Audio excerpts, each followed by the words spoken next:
Sa video na ito ay pag-uusapan po natin si Pi Network at ang kasalukuyang kondisyon po niya sa market.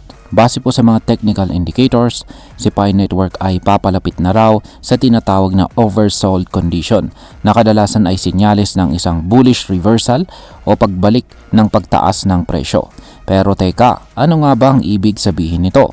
At ano po ang epekto nito para sa atin bilang mga Pinoy crypto traders at investors ni Pi Network? May pag-asa pa ba na bumalik sa itaas itong si Pi o tuluyan na ba siyang babagsak? Kaya yan po ang siyang ating pag-uusapan sa video na ito, pero bago po tayo magpatuloy ay pakibasa na lamang po muna ang disclaimer dito sa ibaba ng ating screen.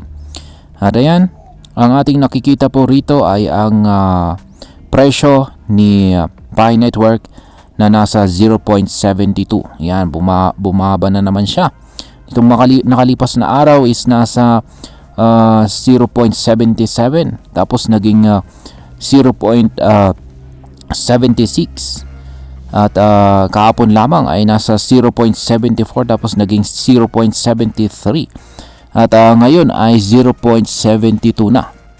Kaya yan, bagsak po siya ng negative 2.03% nitong nakalipas na 24 oras. Kaya ayan, simulan na po natin sa kung ano po ang ibig sabihin ng oversold condition dito sa technical analysis. Kapag sinabi po nating ang isang crypto gaya ng Pi Network ay oversold, ibig sabihin nito ay sobra na ang ibinaba ng presyo kumpara sa tunay na halaga nito base po sa technical indicators tulad ng RSI or Relative Strength Index. Ang RSI po ay isang tool na sinusukat kung gaano po kalakas o kahina ang galaw ng presyo. Kapag ang value nito ay papalapit po sa 30 pababa, kadalasan ay sinyalis ito na sobrang dami na ng nagbebenta at kaunti na lang ang natitirang mga sellers. Ibig sabihin po nito ay malapit na tayong makakita ng buying pressure o mga papasok na buyers na gustong samantalahin ang mababang presyo. At ayon po sa mga datos, si Pi Network ay papunta na sa RSI level na 30. Kaya historically kapag nangyari po ito sa kanya noon, bumabalik po siya pataas. At nagkakaroon siya ng matinding price reversals. Ngayon is ano naman po ang mga kasalukuyang presyo at resistance levels ni Pi Network. Ayan.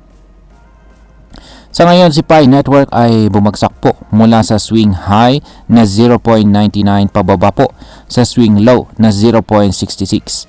Ang kasalukuyang presyo po niya ay gumagalaw sa pagitan ng 0.69 hanggang 0.70 na itinuturing na critical support zone. Pero hindi lamang po yan. Sa technical analysis, meron po tayong tinatawag na Fibonacci retracement levels.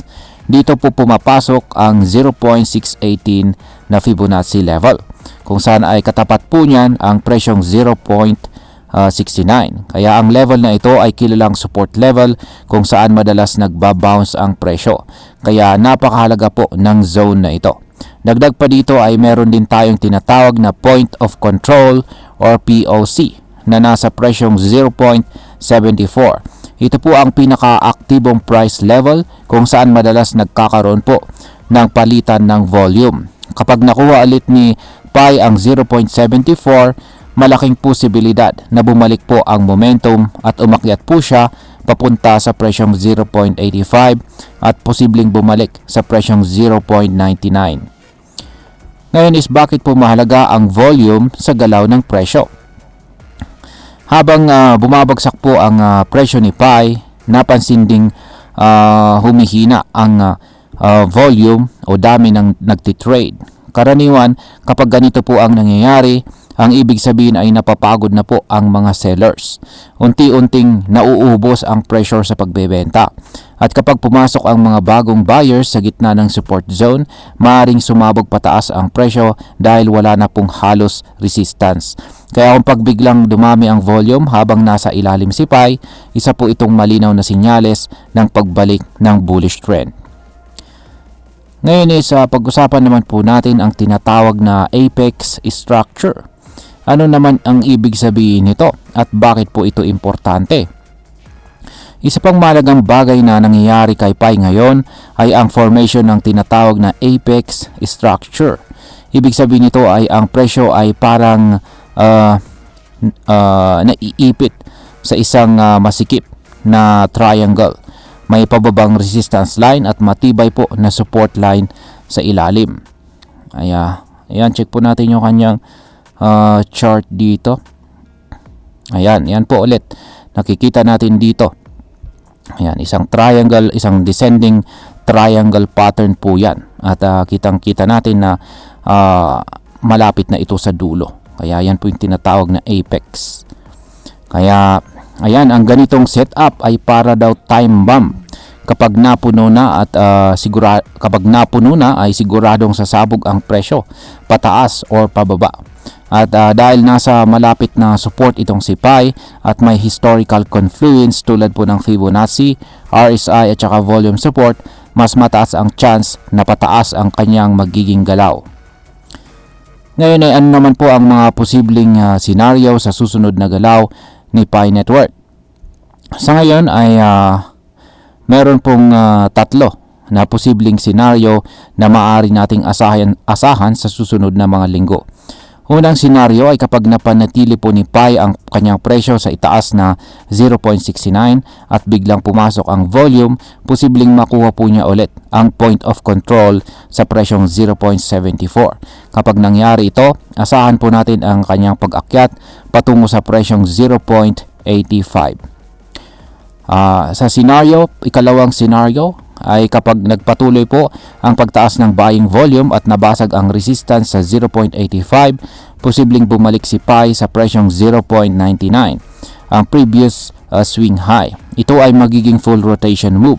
Ibig sabihin ay bumalik ang presyo mula sa baba hanggang sa taas ng bagong range. At ang ikatlong senaryo ay kung bumagsak si Pi ng lampas sa 0.66 at hindi po siya makabawi, maaaring masira po. Maaari pong masira ang bullish setup. Ito ang tinatawag naman na breakdown confirmation at posibleng magpatuloy pa ang kanyang pagbagsak. Ngayon ay ano naman po ang posibleng maging epekto nito para sa atin bilang mga Pinoy crypto traders at investors ni Pi Network. Bilang mga Pinoy na interesado sa crypto, ang ganitong analysis ay malaking tulong. Una po sa lahat, marami sa atin ang nagmimina kay Pi Network at umaasa na balang araw ay tumaas ang kanyang value. Kaya kung totoo nga na oversold na si Pi at may chance na tumaas ulit ang kanyang presyo, magandang oportunidad po ito para sa mga gustong mag-entry or pumasok sa mababang presyo.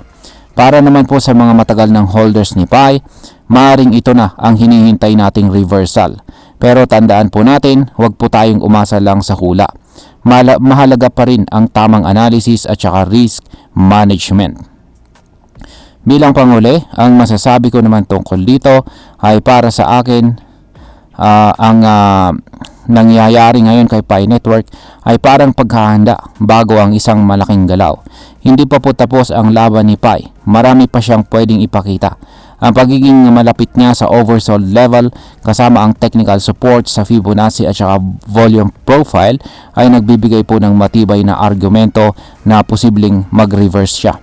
Pero kahit gaano po kaganda ang setup, hindi pa rin ito garantiya. Kaya napakahalaga na mag-research po tayo para sa ating sarili at wag po tayo basta sumabay sa hype. At ayun, hanggang dito na lamang po tayo sa video na ito mga ka-crypto. Marami pong salamat sa panonood. Ingat po tayo lagi at God bless po sa ating lahat.